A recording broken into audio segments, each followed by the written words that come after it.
नमस्कार, मी ज्योती तुसांबड आपले Janshakti Maharashtra news channel मध्ये स्वागत करते।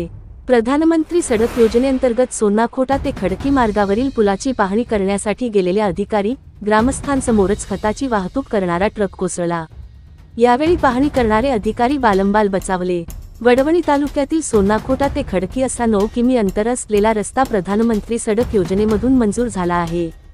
सिमेंट रस्त्याचे काम असून त्यासाठी 9 कोटी रुपयांची तरतूद करण्यात आली आहे। पुरेसा निधी असतानाही गुत्तेदाराने ग्रामीण भाग असल्याने कोणी लक्ष देणार नाही हे गृहीत धरून रुई पिंपळा गावाजवळील पुलांचे काम सुरू करताना व्यवस्थित पर्यायी रस्ता बनविला नाही।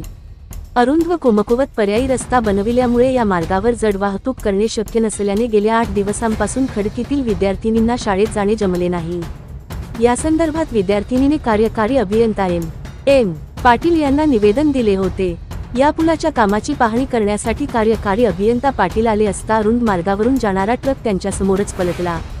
हा ट्रक अधिकारी ग्रामस्थ यांच्या दिशेने उलटत असल्याचे लक्षात येताच उपस्थितांची एकच धावपळ उडाली। या घटनेमध्ये नारायण रामकिसन राकुसले, फुलचंद भीमराव खराडे हे 2 जण जखमी झाले। अपघातामध्ये ट्रक व त्यात असलेल्या खतांच्या पोत्याचे मोठे नुकसान झाले।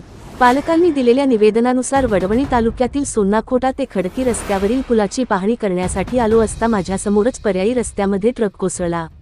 माझ्यासह अनेक जण बालंबाल बचावले आहेत। संबंधित गुत्तेदाराला नोटीस बजावणार असून पूल पर्यायी रस्त्याचे काम दर्जेदार केले जाईल असे कार्यकारी अभियंता पाटील यांनी सांगितले।